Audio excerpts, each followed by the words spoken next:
சிற்றம்பலம் அனைவருக்கும் வணக்கம். Wow wow wow என்ன மாதிரி ஒரு மேட்ச் நம்ம இப்போ பார்த்தோம். இந்தியா வர்சஸ் ஆஸ்திரேலியா ஒரு செம்ம மேட்ச் நம்ம பார்த்துருந்தோம்.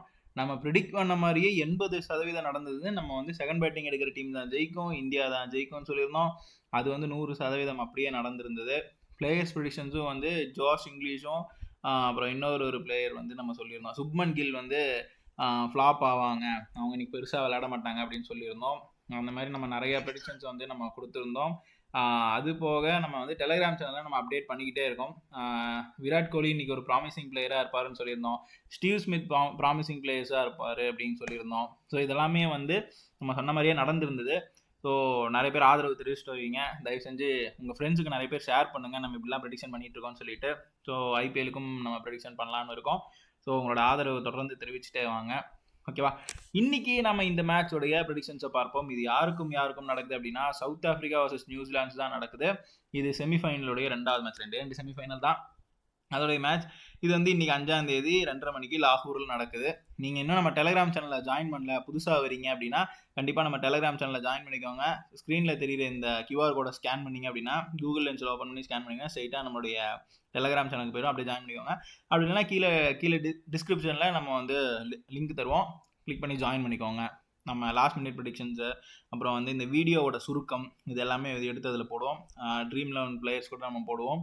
அந்த வரிசையில் மறக்காம ஜாயின் பண்ணுங்க. இந்த வீடியோவில் நம்ம என்னென்ன ப்ரெடிக்ஷன் பார்க்க போகிறோம்? பிளேயர்ஸ் ப்ரெடிக்ஷன்ஸும் வின்னர் ப்ரெடிக்ஷன் ஆஸ் யூஷுவல். நீங்கள் நிறைய பேர் பார்த்துட்டு இருக்கீங்கன்னா தெரியும், புதுசாக வரவங்களுக்கு சொல்கிறேன். அடுத்ததாக இதுவுமே வந்துட்டு ஒரு செமிஃபைனல் அப்படிங்கிறனால 2 பிக் டீம் விளையாடுறாங்க. யார் ஜெயிக்க போகிறாங்கன்னு பார்ப்போம். நம்ம சொல்கிற பிளேயர்ஸ் வச்சு நீங்கள் உங்களுடைய கிரிக்கெட் நாலேஜ் யூஸ் பண்ணிங்க அப்படின்னா கண்டிப்பாக மினிமம் கேரண்டி நீங்கள் அடிக்கலாம். அடுத்ததாக சவுத் ஆஃப்ரிக்காவில் ஸ்குவாட் யார் இருக்காங்க? David Miller, Rassie van der Dussen, அப்புறம் வந்து பவுமா, அப்புறம் வந்து Tony de Zorzi, Aiden Markram, Corbin Bosch, Marco Jansen, Wiaan Mulder, அப்புறம் வந்து Rabada, Tristan Stubbs, Rickelton, Klaasen, Keshav Maharaj, Lungi கிடி, ஷம்சி, இவங்களாம் இருக்காங்க. நியூசிலாண்டில் யார் இருக்காங்க அப்படின்னா நம்ம கேன் மாமா, அதாவது கேன் வில்லியம்சன், மார்க் சாப்மேன், அப்புறம் Rachin Ravindra, Will Young, Mitchell Santner, Michael Bracewell, Glenn Phillips, அப்புறம் வந்து மிச்சல் டேரல் மிச்சர், அப்புறம் வந்து டேரல் மிச்சல், அப்புறம் வந்து Nathan Smith, Devon Conway, Tom Latham, Jacob Duffy, Will O'Rourke, அப்புறம் வந்து மேட் ஹென்ரி, லாக்கி ஃபெர்குசன், இவங்களாம் வந்து இதில் இருக்காங்க. இன்னொன்று என்னென்னா, நம்ம ரொம்ப நாளாகவே வந்து ஒரு சில பேர் கேட்குறாங்க, ஏன் நீங்கள் அந்த வீடியோ போட மாட்டேங்கிறீங்க, லைக் அதாவது நீங்கள் அந்த வீடியோவில் வரதில்லை அப்படின்னு சொல்லிட்டு. நிறைய பேர் வந்து உங்களுடைய கருத்து என்ன? நீங்கள் வந்து நான் வீடியோவில் வரது முக்கியமா, இல்லை உங்களுக்கு ப்ரெடிக்ஷன் முக்கியமா, இல்லை வீடியோவில் வரணும் அப்படின்னா ஏதாவது உங்களுடைய கருத்து தெரிவிக்கணும்னா கீழே கமெண்ட் செக்ஷனில் கருத்து தெரிவிங்க. நிறைய பேர் கேட்டிங்க அப்படின்னா நம்ம வீடியோலையும் வருவோம். பட் ஆனால் அதுக்கு நிறையா வேலை பார்க்க வேண்டியதாக இருக்குது. இதுனா டக்குன்னு எடுத்தோமா போட்டோமா போயிட்டே இருக்கலாம். ஓகே, உங்களுடைய கருத்து தெரிவிங்க. இப்போ நம்ம ப்ரெடிக்ஷன்ஸ்குள்ளே போவோம். சவுத் ஆஃப்ரிக்கா பிளேயர்ஸில் யார் நல்லா விளையாடுவாங்க அப்படின்னு நீங்கள் கேட்டிங்கன்னா, இவர் வந்து பிளேயிங் லெவனில் இருந்தார் அப்படின்னா இன்னைக்கு நல்லா விளையாடுறதுக்கான வாய்ப்புகள் இருக்குது. இந்த ராசி வென் டர் டசன், ஓகேவா, இவர் வந்து இன்னைக்கு நல்ல பர்ஃபார்மன்ஸ் கொடுக்கறதுக்கான வாய்ப்புகள் இருக்குது. அடுத்ததாக தெம்பா பவுமா, ஸோ இவருமே வந்து நல்ல பர்ஃபார்மன்ஸ் கொடுக்கறதுக்கான வாய்ப்புகள் இருக்குது. ஐடன் மார்க்ரம் 50-50. இன்னைக்கு ஒருத்தர் கமெண்ட்ல நேற்று கேட்டிருந்தாரு, அதாவது நம்ம வந்து ஸ்டீவ் ஸ்மித்தை நேற்று மேட்ச்சில் 50-50 தான் கொடுத்துருந்தோம், அப்புறம் ஏன் ப்ராமிசிங் பிளேயரில் போடுறீங்க அப்படின்னு சொல்லி கேட்டிருந்தீங்க. ஸோ பிளேயர் பர்ஃபார்மன்ஸ் அப்படின்னு பார்க்கும்போது அதுக்கு நம்ம வேறு மாதிரி ஒரு ப்ரெடிக்ஷன்ஸ் மெத்தட் எடுத்துப்போம். ப்ராமிசிங் பிளேயர் எடுக்கும்போது அதுக்கு வேறு மாதிரி ப்ரெடிக்ஷன் எடுப்போம். இப்போ நீங்கள் பார்த்துக்கிட்டிங்கன்னா நம்ம வந்து பிளேயர்ஸ் பர்ஃபார்மன்ஸ்னால் கிட்டத்தட்ட ஒரு டீமில் ஸ்குவாடில் ஒரு 15 பேர் இருக்காங்கன்னா 8 பேர் கொடுத்துருவோம். நீங்கள் வந்து எப்படி ட்ரீம் டீம் போடுறதுக்காக நம்ம வந்து இந்தந்த பிளேயர்ஸை நீங்கள் கழிச்சு விட தேவையில்லை அப்படின்னு நம்ம ப்ராமிசிங் கொடுப்போம். இந்தந்த பிளேயரை கழிச்சு விடலாம் அப்படின்னு சொல்லி நாங்கள் உங்களுக்கு ஃப்ளாப் பிளேயர்ஸ் வரும். ஸோ அது வந்து உங்களுடைய இதுக்கு தான். இதுலேயுமே உங்களுக்கு ஒரு கன்ஃபியூஷன் இருக்குன்னா நீங்கள் இந்த பிளேயர்ஸ் பர்ஃபார்மன்ஸுக்கு வரணும். ஃபஸ்ட்டு நம்ம ஃப்ளாப் பிளேயர்ஸில் எதுவுமே எடுக்க வேணாம்னு சொல்கிறதுக்காக செலக்ட் பண்ணுறதுக்கு ப்ராமிசிங். சப்போஸ் ப்ராமிசிங்கில் கம்மியாக இருக்குது அப்படின்னா அப்போ நீங்கள் இந்த பிளேயர்ஸ் பர்ஃபார்மன்ஸ் கிட்ட வரணும். ஸோ அந்த மாதிரி நம்ம கொடுக்குறது தான் இது. ஐடன் மார்க்ரம் 50-50. அப்புறம் வந்து வியான் மல்டர் வந்து சென்சேஷனலான பர்ஃபார்மன்ஸ் கொடுப்பாரு, பட் இருந்தாலும் சந்திராஷ்டமம் கொஞ்சம் பார்த்துக்குங்க. 50-50 தான் வரும். ரியான் ரிக்கில்டன் 50-50 எடுக்கலாம். நம்ம 50-50 கொடுக்குற பிளேயர்ஸ்லாம் இப்போ நல்லா விளாட்றாங்க. நம்ம அந்த ப்ரெடிக்ஷன்ஸில் நிறையா அப்கிரேடேஷன் பண்ணிகிட்டு இருக்கோம். ஸோ அந்த வரிசையில் ரியான் ரிக்கில்டன் எடுக்கலாம் இன்னைக்கு. அடுத்ததாக வந்து ட்ரிஸ்டன் ஸ்டப்ஸ் வந்து இன்னைக்கு நல்லா விளையாடுறதுக்கான வாய்ப்புகள் இருக்குது. ககிசோ ரபாடா பவுலிங்கில் வந்து சூப்பராக பண்ணுறதுக்கான வாய்ப்புகள் இருக்குது. ஸோ இதில் நீங்கள் பார்த்துக்கிட்டீங்க அப்படின்னா சவுத் ஆஃப்ரிக்காவில் கம்மியான பிளேயர்ஸ் தான் வராங்க. தென் நியூசிலாண்டில் பார்த்துக்கிட்டிங்கன்னா கேன் வில்லியம்சன் நல்லா விளையாடுறதுக்கான வாய்ப்புகள் இருக்குது, நம்பி எடுக்கலாம் இன்னைக்கு. மார்க் சாம்ப்மேன் நல்லா விளையாடுறதுக்கான வாய்ப்புகள் இருக்குது, நோட்டபிள் பெர்ஃபார்மன்ஸ் கொடுப்பாரு. ரச்சின் ரவீந்திராவும் நல்லா விளையாடுறதுக்கான வாய்ப்புகள் இருக்குது. நம்ம இதில் நல்லா விளையாடுறாங்க அப்படின்னா நம்ம எப்படி சொல்லுவோம் அப்படின்னா, ஒரு அட்லீஸ்ட் 30 ரனுக்கு மேலே எடுப்பார் அப்படின்னா அதுவே நம்மளுக்கு வந்து ஒரு அட்வான்டேஜ் தான். ஸோ அதனால் நம்ம வந்து 100, 80 அதெல்லாம் நம்ம சொல்லலை. ஒரு 30க்கு மேலே எடுத்தாலே அவங்க வந்து நல்ல பிளேயர்ஸ் அப்படிங்கிறத நம்ம சொல்கிறோம். அடுத்ததாக கிளென் பிலிப்ஸ், அவருமே ஒரு எக்ஸ்ட்ராடினரி பெர்ஃபார்மன்ஸ் கொடுக்கறதுக்கான வாய்ப்புகள் இருக்குது இன்றைக்கி. அடுத்ததாக மைக்கேல் பிரேஸ்வெல் நல்லா எடுக்கலாம், எஃபெக்டிவான பெர்ஃபார்மன்ஸ் இருக்கும். நேத்தன் ஸ்மித் சுவாமிநாதனில் வர நாதன்கிற மாதிரி நான் சொல்லிட்டேன், இது நேத்தன் ஸ்மித், இங்கிலீஷில் சொல்லணும்னா நேத்தன் ஸ்மித். அவர் நல்லா பெர்ஃபார்ம் பண்ணுறதுக்கான வாய்ப்புகள் இருக்குது. Fair play. டெவன் கான்வாயும் ஒரு எஃபெக்டிவான பெர்ஃபார்மன்ஸ் கொடுக்கறதுக்கான வாய்ப்புகள் இருக்குது. ஜாக்கப் டஃபி இவரையுமே நீங்கள் நம்பி எடுக்கலாம். அப்புறம் வந்து லாக்கி ஃபெர்கியூசன். ஸோ இவங்கெல்லாம் வந்து இன்றைக்கி நல்லா நியூசிலாண்டை பொறுத்த வரைக்கும் நல்லா பெர்ஃபார்ம் பண்ணுறதுக்கான வாய்ப்புகள் இருக்குது.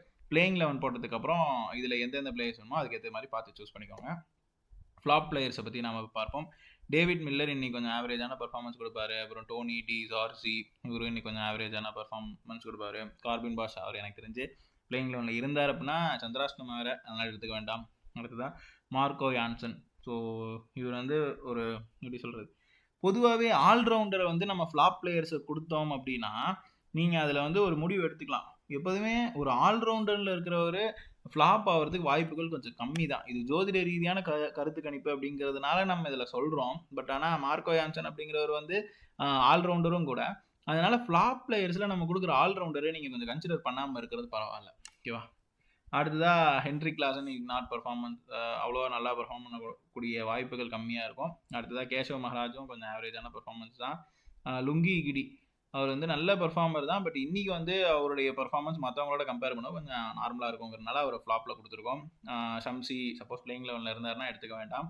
அடுத்ததாக இப்போ நியூசிலாண்டை பற்றி பார்ப்போம். நியூசிலாண்டில் வில் யங் இன்றைக்கி அவ்வளோ மாசாக பர்ஃபார்ம் பண்ணுறதுக்கான வாய்ப்புகள் கம்மி. டேரல் மிச்சரும் இன்றைக்கி எடுக்க வேணாம். அடுத்ததாக வந்துட்டு மிச்சல் சாட்னர். ஸோ இவருமே இன்றைக்கி அவ்வளோ மாசான பர்ஃபார்மன்ஸ் கொடுக்க மாட்டார். டாம் லேத்தம் எடுக்க தேவையில்லை. அடுத்ததாக வந்து மார்க் ஹென்ரி இவருமே வந்து இன்றைக்கி ஆவரேஜான பர்ஃபார்மன்ஸ். வில்லோர் ஊர்க்கி வந்து சப்போஸ் பிளேயிங் 11 இருந்தார் அப்படின்னா பார்ப்போம். அவர் மோஸ்ட்டாக இருக்கிறது இல்லை, அதனால் அவரையும் எடுக்க தேவையில்லை. ஸோ இதுலேயே உங்களுக்கு ஆல்மோஸ்ட் ப்ரெடிக்ஷன்ஸ் தெரிஞ்சிருக்கும். சவுத் ஆஃப்ரிக்காவில் பிளேயர்ஸ் ஜாஸ்தியாக வந்து இன்றைக்கி கொஞ்சம் ஆவரேஜாக விளையாடுவாங்க. அப்படிங்கிற பார்க்கும்போது இதுலேயே நியூசிலாந்து ஜெயிக்கிறதுக்கான வாய்ப்புகள் அதிகமாக இருக்கும் அப்படிங்கிற மாதிரி தான் காட்டுது. ஸோ பொறுத்திருந்து பார்ப்போம் மேட்ச் எப்படி இருக்குன்ட்டு. ப்ராமிசிங்கான பிளேயர்ஸ் யார் யார் அப்படின்னா தெம்பா பவுமா வந்து இன்றைக்கி கொஞ்சம் நல்லா விளையாடுறதுக்கான வாய்ப்புகள் இருக்குது. ப்ராமிசிங் பிளேயர் எடுக்கலாம். எய்டன் மார்க்ரமும் இன்றைக்கி நல்லா விளையாடுறதுக்கான வாய்ப்புகள் இருக்குது. ரியான் ரிக்கில்டன் நல்லா விளையாடுறதுக்கான வாய்ப்புகள் இருக்குது. ட்ரிஸ்டன் சப்ஸ் அவர் வந்து நல்லா விளையாடுறதுக்கான வாய்ப்புகள் இருக்குது. அடுத்ததாக மார்க் சாம்ப்மேன் இவருமே நல்லா விளையாடுறதுக்கான வாய்ப்புகள் இருக்குது.